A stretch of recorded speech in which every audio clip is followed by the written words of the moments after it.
Pastor Wellington, na minha visão, só existe itinerante por conta do ministério pastoral, que aí trazendo para o lado de cá, são desafios diferentes, em contextos diferentes, mas a maior verdade sobre o ministério pastoral é que em Cristo Jesus, ele é o responsável. O que forma o pregador? Ministério pastoral. O que traz a direção do ministério é o ministério pastoral.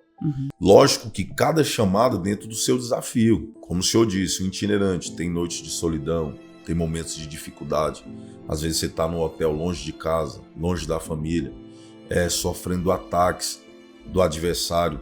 E o ministério pastoral? O ministério pastoral, ele tem os seus desafios árduos e espinhosos. Dentro de quê? Há um livro do Hernandes Dias Lopes que é chamado De Pastor a Pastor. E ele diz algo muito interessante naquele livro, que o pastor, o primeiro desafio que ele tem é manter uma vida em santidade, porque os pecados do pastor, ele diz no livro, são os mestres do pecado. Dentro de quê? Um cirurgião, quando vai fazer uma cirurgia, se ele não tiver um instrumento preparado, ao invés de trazer o alívio, ele vai gerar mais dor. Assim é um pastor que está na frente da obra. Se o pastor não estiver no centro da vontade de Deus, ao invés de solucionar problemas, ele será aquele que trará mais problemas. E aí você vê que um dos maiores desafios do pastor é que ele vai cuidar de pessoas que vão chegar na igreja ferido, machucado, desenganado. Ele vai cuidar. E muitas das vezes, quando aquela pessoa está bem, sem generalizar, mas quando aquela pessoa está bem, muitos deles vão embora sem nem dizer adeus. E qual o desafio dentro disso? O pastor não pode se tornar alguém de coração duro, a entender, nunca mais eu vou cuidar de alguém. Todos que vierem, eu não dou mais atenção, se quiser vir que venha, quem morreu pela igreja foi Jesus, de fato Jesus morreu pela igreja. Mas o pastor, que não é mercenário, ele também dá a vida pelas ovelhas. Dentro de que ponto? Esse é um grande desafio. Por quê, pastor Wellington? Cuidar de gente é difícil. Então, a ingratidão fere, a traição fere. E aí, se for usar aqui o maior exemplo pastoral, é Jesus. O ministério de Jesus teve traição do Judas, negação do Pedro, mas mesmo assim Jesus continuou a chamada. Porque ao mesmo tempo que o Judas o vende e vai embora, tem 11 que ainda permaneceram na mesa. Então o pastor ele tem que ter essa visão.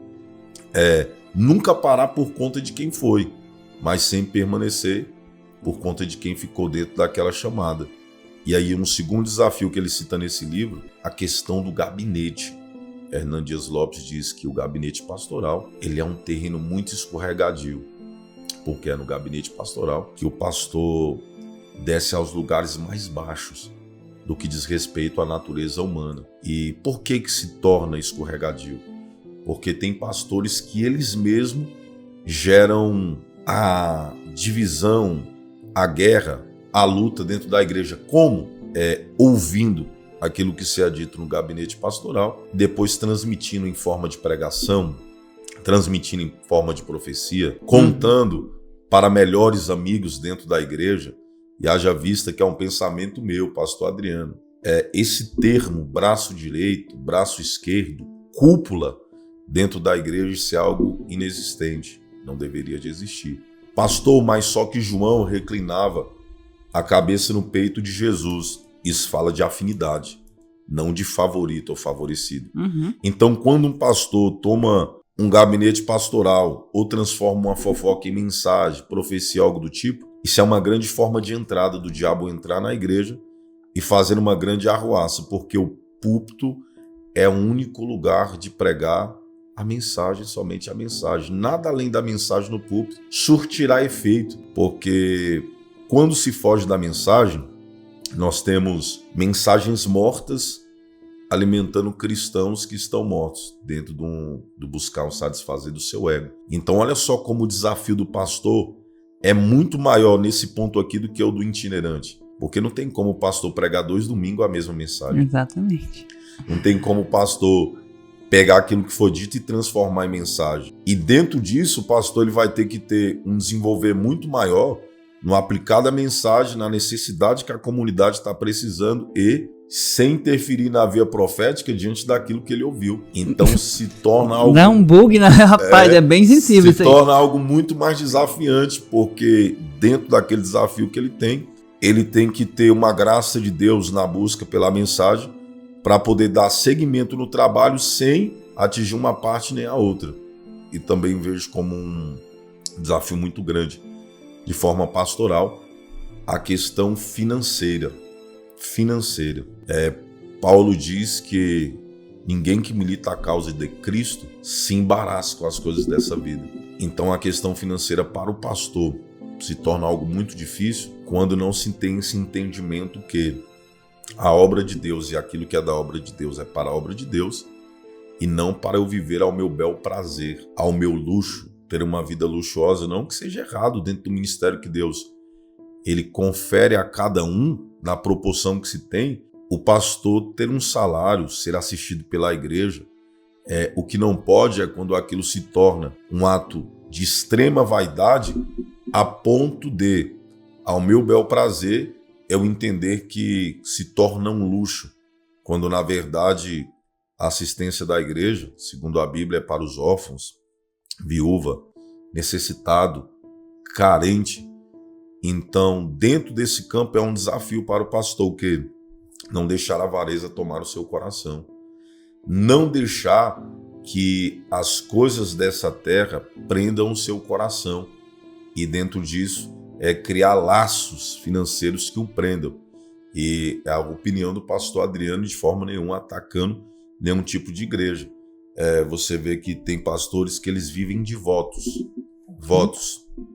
Voto na quinta, voto na sexta, voto no sábado, 3 dias de voto. E isso aí é uma coisa que foge do termo bíblico. Pastor, por que isso?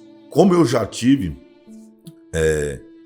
pastor Wellington, pastor Alice, eu já tive essa oportunidade de pregar em tal lugar, questão de ética, eu não vou estar citando o nome, e ao término, um pastor me procurou e falou assim: pastor, eu tô com um meio aqui para a gente fazer um mover e chamar o povo.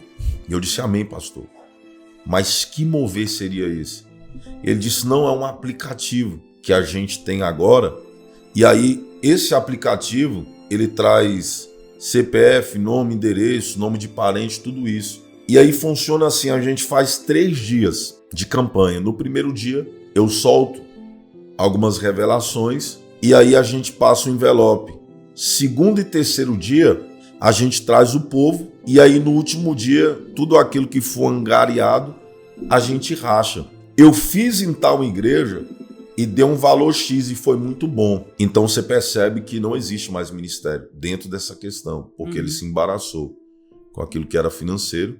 A mentira entrou na verdade e aí ficou igual a capa de José, que rasgaram, era a capa, passaram no sangue que não era dele. Mentira. A capa é verdadeira, mas o sangue é mentiroso, ou seja, a gente traz o aplicativo, usa a mensagem, verdade, e aí passa os envelopes. Então eu junto aquilo que de fato é verdade com aquilo que é mentira, a gente embola. E qual é o fundamento financeiro? Então dentro disso você vê o quão perigoso é.